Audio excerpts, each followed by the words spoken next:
धन्यवाद सर. आणि यानंतर अध्यक्षीय भाषणासाठी मी प्राध्यापक मिलिंद जोशी सरांना विनंती करेन की त्यांनी आपलं अध्यक्षीय मनोगत या प्रसंगी व्यक्त करावा. व्यासपीठावरील मान्यवर आणि या ठिकाणी उपस्थित बंधू आणि भगिनींनो, आज झुंज कॅन्सरशी या प्रल्हाद दुधाळ यांच्या पुस्तकाच्या प्रकाशन समारंभाला उपस्थित राहताना मला खरोखरीच समाधान वाटतंय.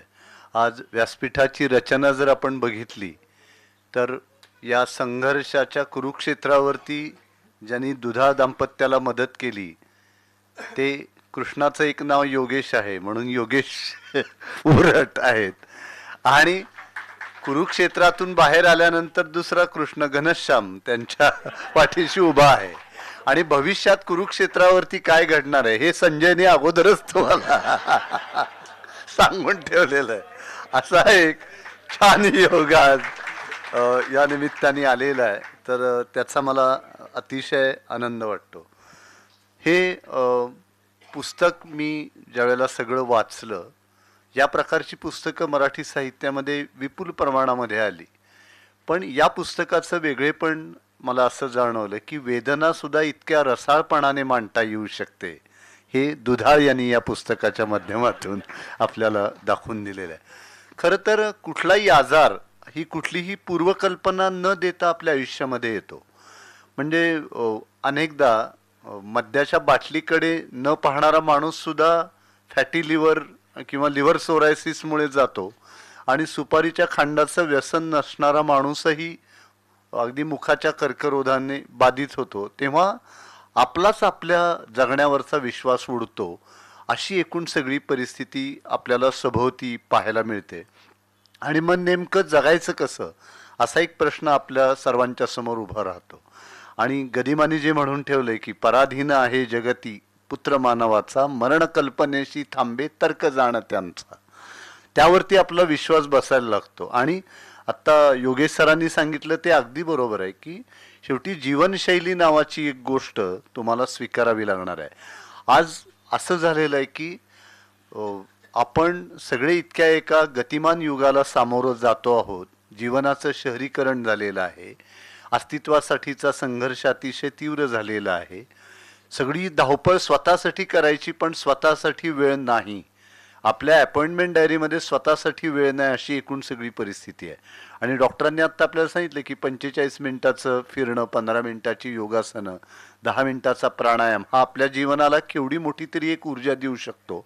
पण तेवढा देखील वेळ आपल्याला आपल्या दिनचर्येमध्ये काढता येत नाही, ही वस्तुस्थिती. आणि दुसरी, या समाज माध्यमांमुळे जी नवनवीन काल्पनिक विद्यापीठं निर्माण झालेली आहेत, म्हणजे आपल्याकडे जीवनशैली किती छान सांगितलेली आहे की तुम्ही ब्राह्ममुहूर्तावर उठावं, मग योगासनं, फिरणं, प्राणायाम ते करावा, सकाळची तुमची न्याहारी एखाद्या राजासारखी असली पाहिजे, दुपारचं खाणं सामान्य माणसासारखं, संध्याकाळचं खाणं भिकाऱ्यासारखं. तर आता सूर्योदय कित्येक लोकांना पाहायलाच मिळत नाही, आणि पाहायला मिळतो तो व्हॉट्सॲपवरच बघायला लागतो, कारण कुणीतरी गुड मॉर्निंग असा मेसेज पाठवलेला असतो. आणि शेवटी जीवनशैलीविषयी सुद्धा इतका भेद निर्माण होईल अशा प्रकारचं वातावरण आहे की शेवटी दीक्षितांना फॉलो करायचं का दिवेकरांना, त्यामुळे दोघांना संयुक्त विद्यमाने फॉलो करणारे अनेक लोक आपल्याला सभोवती दिसतात. तर त्यामुळं हे जीवनशैलीकडं आपलं लक्ष असलं पाहिजे, हा त्यातला महत्त्वाचा भाग. आणि दुसरी महत्त्वाची गोष्ट अशी की आपलं शरीर आपल्याशी बोलत असतं, ते बोलणं आपल्याला ऐकता आलं पाहिजे. तो जो अंतर्नाद आहे ना, तो आपल्याला ऐकता आलं पाहिजे. म्हणजे अमुक एखादी गोष्ट अचानक प्रत्ययाला आली असं सहसा होणार नाही. म्हणजे योगेश सुद्धा माझ्या मताशी सहमत होतील. तर हे आपल्या शरीराचं बोलणं आपल्यापर्यंत पोचलं पाहिजे असं मला वाटतं. आणि सध्या दुसरी परिस्थिती अशी निर्माण झाली आहे की मी बार्शीसारख्या छोट्या गावातून आलो. आमच्या इथे डॉक्टर कश्यपी नावाचे एक डॉक्टर होते, आणि माझ्या 10 पिढ्या त्यांच्याकडे दाखवल्या जात होत्या.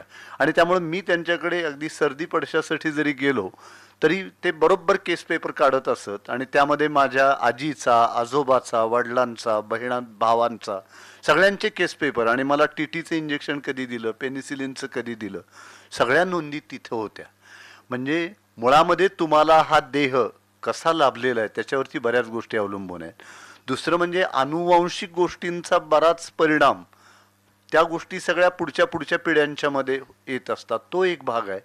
हे सगळं बदललेलं पर्यावरण तो एक भाग आहे, तुमची जीवनशैली हा एक भाग आहे. तर या सगळ्यांचा परिणाम होत असतो. आज म्हणजे डॉक्टर योगेश यांचं खरोखरीच कौतुक, आणि दुधाळांनी फार मार्मिकपणाने त्यांच्याविषयी लिहिलंय की आज डॉक्टर आणि रुग्ण यांच्यातला संवादच कमी झालाय सर, की त्यामुळे दरवेळेला एका नवीन डॉक्टरांच्याकडे जायचं, आणि स्पेशालिस्टकडे जरी गेलं तरी त्यांची एक 5 लोकांची ज्युनियरची टीम असते. तर त्यांना दाखवण्यातच आपण एवढे दमून जातो की ज्यावेळेला त्या स्पेशालिस्टच्या आपण समोर जातो त्यांना 1-2 ते 3 मिनिटाचा वेळ असतो. आपली प्रश्न विचारण्यापर्यंत त्यांनी प्रिस्क्रिप्शन लिहून दिलेलं असतं, आणि मग जी काय 1000-1500 फी द्यायची ती देऊन आपण बाहेर पडलेलो असतो. तर त्यामुळं डॉक्टर आणि रुग्ण यांच्यातला जो संवाद आहे तोही तितकाच महत्त्वाचा आहे, आणि तो आजच्या काळामध्ये हरवत चाललेला आहे. आणि विशेषतः डॉक्टर योगेश ही परिस्थिती आम्हाला जाणवते ज्यावेळेला एखादा पेशंट ICU मध्ये असतो, दुसऱ्या दिवशी 9 वाजल्याशिवाय त्या पेशंटच्या बाबतीत काय घडलं हे कोणी सांगायला तयार नसतं. तिथले ज्युनियर काय, ज्यावेळेला ते एक्सपर्ट डॉक्टर येतात ते बाहेर आल्यानंतर मग एका नातेवाईकाला बोलून घेतात आणि सांगतात अमुक अमुक आहे, तमुक तमुक आहे. इतर वेळी फक्त प्रिस्क्रिप्शन खालनं ही औषधं आणा आणि द्या. तर त्यामुळे जी ससे होलपट त्यांच्या कुटुंबियांची होते ती जास्त गंभीर आहे. आणि मला दुधाळ दाम्पत्याचं वेगळेपण असं जाणवलं की कुणाच्या आयुष्यामध्ये तेच घडतं, आपलं सगळं लहानपण अतिशय निरागस जातं, आपली जी परिस्थिती आहे त्यानुरूप ते बालपण कसं असावं हे ठरलेलं असतं. तरुणपणीचा सगळा काळ हा संघर्षाचा, म्हणजे स्वतःच्या अस्तित्वासाठीचा संघर्ष, घर घेणं, घर उभा करणं, स्वतःचं करिअर सिद्ध करणं, मुलाबाळांचं पाहणं, आणि निवृत्तीनंतरचा एक टप्पा असा की आता आपण स्थिरस्थावर झालेलो आहोत, आता आयुष्यामध्ये काही 4 आनंदाचे क्षण जगूया. आणि ज्यावेळेला असं एखादं संकट उभं राहतं त्यावेळेला किती मनोधैर्य खचत असेल मला सांगा. कारण मुलं पांगलेली असतात आणि त्यांनाही थांबवण्यामध्ये अर्थ नाही, कारण त्यांचं करिअर उत्तम घडावं हीच आपली भावना आहे. आपल्या अपूर्ण स्वप्नांची पूर्तता त्यांनी करावी यासाठी तर आपण सगळा अट्टहास आयुष्यभर केलेला असतो. त्यामुळं आपण त्यांना थांबवू शकत नाही. आणि त्यावेळेला पती पत्नी दोघेच असताना ज्यावेळेला एकाच्या वाट्याला अशा प्रकारचा गंभीर आजार येतो, तर प्रल्हाद दुधाळांनी आणि स्मिताताईंनी फार समंजसपणाने या आजाराला सामोरं जाण्याचं काम केलं. म्हणजे जी परिस्थिती तुम्ही बदलू शकत नाही तिचा स्वीकार करणं, आणि ती बदलण्यासाठी काय प्रयत्न करता येतील ते फार संयमितपणाने करणं, हेच त्यावेळेला खरं शहाणपणाचं काम असतं, आणि आपण ते केलं पाहिजे असं मला वाटतं. आणि त्यांनी ते केलं. आता काही मुद्दे जे यांनी उपस्थित केले योगेश सरांनी, की पहिली महत्त्वाची गोष्ट की निदान झाल्यानंतर योग्य डॉक्टर तुमच्या वाट्याला येणं आणि त्यांनी योग्य सल्ला देणं ही गोष्ट तितकीच महत्त्वाची आहे. आज मतमतांचा सुद्धा इतका गलबला असतो की एक डॉक्टर सांगतात की तुम्ही एन्जिओग्राफी करा, तर दुसरे म्हणतात काही गरज नाही, तुम्ही माधवबागमध्ये जा, 15 दिवसाची ट्रीटमेंट घ्या आणि या. हे पेशंटला कळतच नाही आपण नक्की काय करावं. त्यापेक्षा आपल्याला या जगाचा निरोप घेतलेला बरा असंच अनेकांना वाटण्याची शक्यता नाकारत. तर त्यामुळं हा मतमतांचा गलबला आहेच. तुम्ही सेकंड ओपिनियन, थर्ड ओपिनियन काय घ्यायचे ते घ्या, पण शेवटी निर्णय तुम्हाला घ्यायचा आहे. आणि त्यामुळे मला दुधाळ दाम्पत्याचं एक वैशिष्ट्य असं जाणवलं की त्यांनी योगेश असतील, सचिन असतील यांच्यावरती पूर्ण विश्वास, म्हणजे ज्याला अनकंडिशनल फेथ असं म्हणतात, की कुठली अट न टाकता विश्वास टाक, आणि त्याच्याशिवाय हे शक्यच होणार नाही. आणि म्हणून त्यांना जो सगळा योग्य प्रतिसाद त्यांनी दिला डॉक्टरांना. आता सोनवणी सरांनी जो एक मुद्दा मगाशी उपस्थित केला तो फार महत्त्वाचा आहे, की आज परिस्थिती इतकी सगळी विचित्र झालेली आहे की निवृत्तीनंतर जर अशा प्रकारचा दुर्धर आजार आपल्या वाट्याला आला तर सगळ्यात महत्त्वाची गोष्ट काय, तर प्रचंड पैसे आज आरोग्यासाठी लागतात. आज योगेश सर हे खूप वेगळ्या प्रकारचे, त्यांच्या शेजारी बसल्यानंतरच मला त्यांची सगळी संवेदनशीलता आणि बोलताना ती अधिक जाणवली. हे असे संवेदनशील तरुण डॉक्टर आहेत या समाजामध्ये, इतकं नरस होण्याचं कारण नाही. ज्यांना आम्ही विनोदाचे आद्य असं म्हणतो, त्या राम गणेश गडकरींच्या शेवटच्या आजारामध्ये त्यांचा ताप काही केल्या कमी होत नव्हता, आणि डॉक्टर सारखे येत होते आणि चर्चा करत होती की यांना घाम आला पाहिजे, घाम आल्याशिवाय यांचा ताप काही कमी होणार नाही. तर आमचे गडकरी फार मिश्किल होते. त्यांनी दोन्ही डॉक्टरांना जवळ बोलावून घेतलं आणि म्हणाले, मला घाम यावा असं तुम्हाला वाटतं का? डॉक्टर म्हणाले हो. मग औषध देण्याऐवजी तुमचं बिल मला दाखवा, मला घाम आण. म्हणजे डॉक्टरांनी घाम आणण्याची प्रथा किती जुनी आहे. पण योगेश हे घाम आणणारे नव्हे तर अश्रू टिपणारे डॉक्टर आहेत, या ठिकाणी नमूद केलं. आता सांगा की हे ठीक आहे, या सगळ्या गोष्टींसाठी पैसे लागतात. आता ज्या कुटुंबामध्ये अगदी मुलांना खूप उत्तम पगार आहेत, ती उच्च पदावरती काम करतायत, आई वडील साधे शिक्षक होते, बऱ्याच कुटुंबामध्ये बराच काळ तर महिला देखील नोकरी करत नव्हत्या, त्या गृहिणी म्हणूनच काम करायच्या.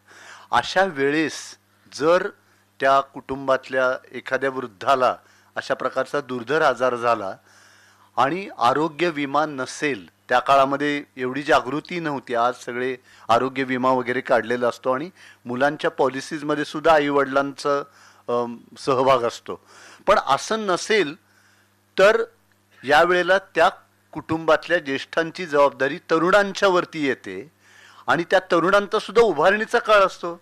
40-45चं वय, ज्यावेळेला वडील 70-75 वर्षाचे असतात, त्यांच्या उभारणीचा काळ, त्यांनी घरासाठी काढलेली कर्ज, मुलांची शिक्षण, हा एक जो पेच आहे ना, तर त्यामुळं एकीकडे हा दुर्धर आजार, दुसरीकडे स्वतःचं खचलेलं मनोबल आणि तिसरं म्हणजे आपला भार आपल्या मुलांच्या वरती पडतोय, यातून येणारा मानसिक ताण, या सगळ्यातून तो पेशंट इतका खचून जातो. म्हणून कुटुंबातल्या लोकांची एक फार मोठी जबाबदारी आहे की दुर्धर आजारांशी लढताना आपल्या त्या रुग्णाचं मनोबल थोडंही कमी होणार नाही, ते वाढवण्याची जबाबदारी ही कुटुंबाची आहे असं मला वाटतं. तंत्रज्ञान प्रगत झालंय का? प्रचंड प्रगत झालेलं आहे. अत्याधुनिक संशोधनामुळं नव्या नव्या उपचार पद्धती आलेल्या आहेत, पण त्या सर्वसामान्य माणसाला परवडतीलच अशी नाही, अशी एकूण सगळी परिस्थिती आहे. तर या सगळ्या बदलत्या सामाजिक विचारांचा, बदलत्या सगळ्या सामाजिक प्रभावांचा, बदलत्या सामाजिक परिस्थितीचा सुद्धा आपल्याला गांभीर्याने विचार करावा लागणार. आज यांनी सांगितलं मगाशी की आयुर्मान वाढतंय माणसांचं दिवसेंदिवस. म्हणजे आता सध्या अशी परिस्थिती आहे की एकाच घरामध्ये 90 वर्षाचे आजोबा, त्यांचा 75 वर्षाचा मुलगा आणि 35 ते 40 वर्षाचा नातू, तिघं एकत्र आहेत आणि सगळ्यांची जी काही गुंतवणूक आहे तिच्यावरचे व्याजदर दिवसेंदिवस कमीच होत चालले आहेत. आणि काळानेच एक आपल्या पुढे परिमाण ठेवलेलं आहे की तुम्हाला एवढ्या सगळ्या लोकांना एकत्र राहता येईल, एवढी जागा घेणं परवडणारं नाही, त्यामुळे ते वेगवेगळे राहत आहेत. त्या विभक्त कुटुंब पद्धतीचाही परिणाम आपल्या सगळ्या याच्यावरती होतोय. तर त्यामुळं हे आपल्याला स्वीकारून पुढं जावं लागणार आहे. तंत्रज्ञान आता इतकं पुढं गेलेलं आहे की इथून पुढच्या काळामध्ये अच्युत गोडबोलेच्या आर्टिफिशियल इंटेलिजन्स या पुस्तकाचं अविनाश भोंडवे आणि त्यांनी दोघांनी मिळून लिहिलं आहे, डॉक्टर आणि तंत्रज्ञ. त्यामध्ये त्यांनी असं लिहिलं की तुमच्या शरीरामध्ये एक चिप बसवली जाईल आणि समजा तुमचं कोलेस्ट्रॉल हाय आहे, पण रामनाथ मिसळ समोरून जाताना तुम्हाला मोह झाला आणि तुम्ही पायरी चढलात, तर पहिला मेसेज हा विमा कंपनीला जाईल की तुमचा पेशंट कोलेस्ट्रॉल असताना सुद्धा मिसळ खाण्यासाठी चढलेला आहे म्हणून. दुसरा मेसेज तुमच्या डॉक्टरांना जाईल की बरं का तुमचा पेशंट इकडे आलेला आहे. आणि सगळ्यात भयंकर गोष्ट म्हणजे तिसरा मेसेज तुमच्या बायकोला जाईल की तुमचे वाट चुकून इकडं रामनाथ मिसळ खाण्यासाठी आलेले आहे. तर त्यामुळे इतकं सगळं प्रगत होत जाणार आहे. पण मला असं वाटतं की तंत्रज्ञान कितीही प्रगत झालं तरी त्याचा मानवी चेहरा ही फार महत्त्वाची गोष्ट आहे. म्हणून आजही कितीतरी दुर्धर आजारांवर महागडे औषधोपचार सर्वसामान्य रुग्ण घेऊ शकत नाहीत. तर यासाठी शासकीय पातळीवरच आपल्याला सगळे प्रयत्न करावे लागणार आहेत. तर या सगळ्या बदलत्या सामाजिक परिप्रेक्ष्यामध्ये आज जे कोणी 60 ओलांडलेले लोक आहेत, आणि मला सांगा ना की याला काही वय नाही आहे या सगळ्या आजारांना. आज आपण बघितलं की हृदयविकारांनी जाणारी सगळी 40 ते 56 असा वयोगट झालाय. म्हणजे कुठल्याही आजाराचं अमुक एक वय काही ठरलेलं नाही. तर त्यामुळं कुठलेही आजार तुमच्या जीवनामध्ये असे अनाहूत पावण्यासारखे येऊ शकतात आणि त्याचा सामना तुम्ही कसा करायचा यासाठीची सगळी आयुधं ही तुमच्याकडे तयार पाहिजेत. आणि डॉक्टरांनी फार मार्मिक सांगितलं. मला नेहमी असं वाटतं की सैनिकांच्या हातामध्ये किती अत्याधुनिक शस्त्र दिली पण त्यांची मनच लढण्यासाठी तयार नसतील तर काही उपयोग नाही. आणि त्यामुळं त्या पेशंटचं मनोबल ही फार महत्त्वाची गोष्ट आहे. आमच्या घरामध्ये घडलेली घटना सांगतो. माझ्या मेहुण्याला मुखाचा कर्करोग झाला. त्याला उत्तम ट्रीटमेंट बार्शीच्या टाटा मेमोरियल हॉस्पिटलमध्ये मिळाली. भारती हॉस्पिटलमध्ये फॉलोअप उत्तम झाला. पण त्यांनी आयुष्य सोडून दिलेलं होतं आणि त्यामुळे डॉक्टर नेहमी म्हणायचे की यांची जगण्याची इच्छा राहिलेली नाही. आणि त्यामुळं पेशंटनी जर सोडून दिली जीवनाकांक्षा तर मग या सगळ्या लढणाऱ्या शक्ती काही करू शकत नाहीत. आणि त्यामुळे जो योद्धा आहे म्हणून स्मिताताईंचं खरोखरी टाळ्यांच्या जोरदार गजरात कौतुक केलं पाहिजे की त्या अतिशय समर्थपणे लढल्या. मला हे पुस्तक वाचत असताना संजयजी एक गोष्ट जाणवली की प्रत्येक पुरुषामध्ये एक मातृहृदय असतं आणि प्रत्येक स्त्रीमध्ये एक पितृहृदय असतं.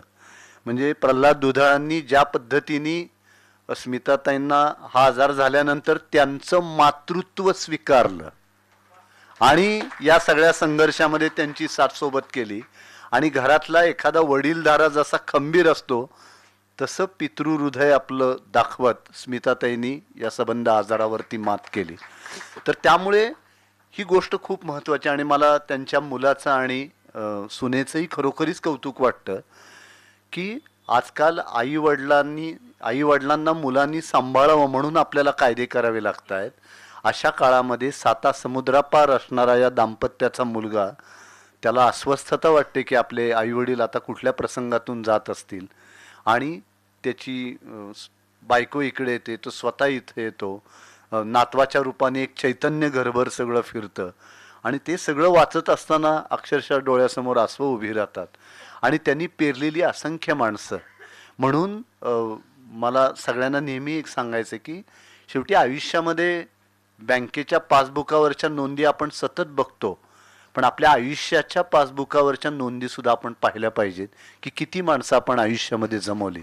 आणि या अर्थाने दुधाळ हे खरोखरीच श्रीमंत आहेत असं मला वाटतं की जुन्या सोसायटीतली माणसं, नव्या सोसायटीतली माणसं, त्यांच्या हास्य क्लबमधली माणसं, ही सगळी माणसं त्यांच्या पाठीशी उभी राहिली आणि त्यांना वेळोवेळी विचारत राहिले की दरवेळेला प्रत्येकाने हॉस्पिटलमध्ये येऊन तुमच्या समवेत बसलंच पाहिजे अशी अपेक्षा नसते.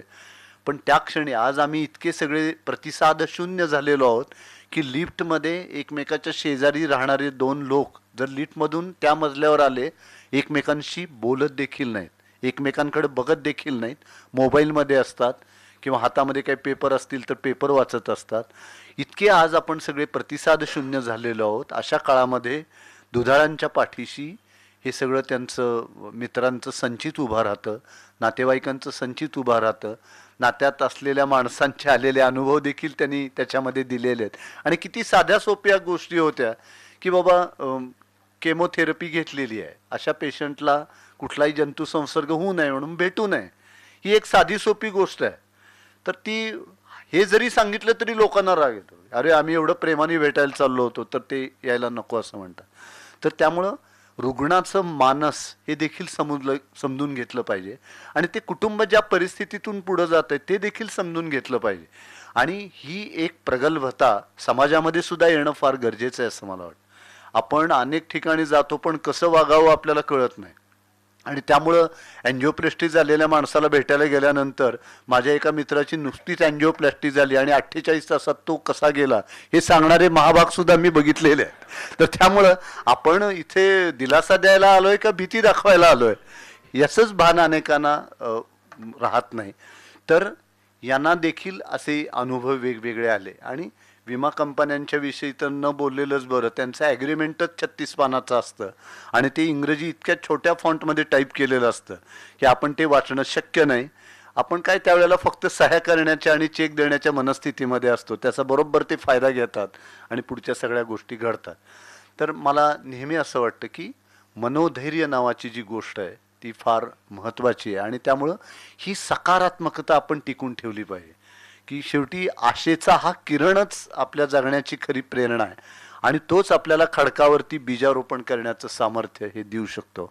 आता गदिमांच्या जन्माचा प्रसंग तुम्ही बघा की जन्मल्यानंतर हे बाळ कितीतरी वेळ रडलंच नाही, त्यामुळे ते मृत आहे असं समजून पुढची सगळी तयारी सुरू झाली. पांढरं कापड आणलं, शेतात खड्डा खणला, पण त्या घरामध्ये एक अशिक्षित सुईण होती, तिला काय वाटलं कुणास ठाऊक, ती गेली. चुलीमध्ये एक फुललेला निखारा होता, तिने तो चिमट्यामध्ये पकडला, आणून बाळाच्या बेंबीवरती धरला, बाळ रडलं. त्या अशिक्षित सुईणीनं जर ही चूक केली नसती तर महाराष्ट्र वाल्मिकी गदी माडगुळकर महाराष्ट्राला देतलं.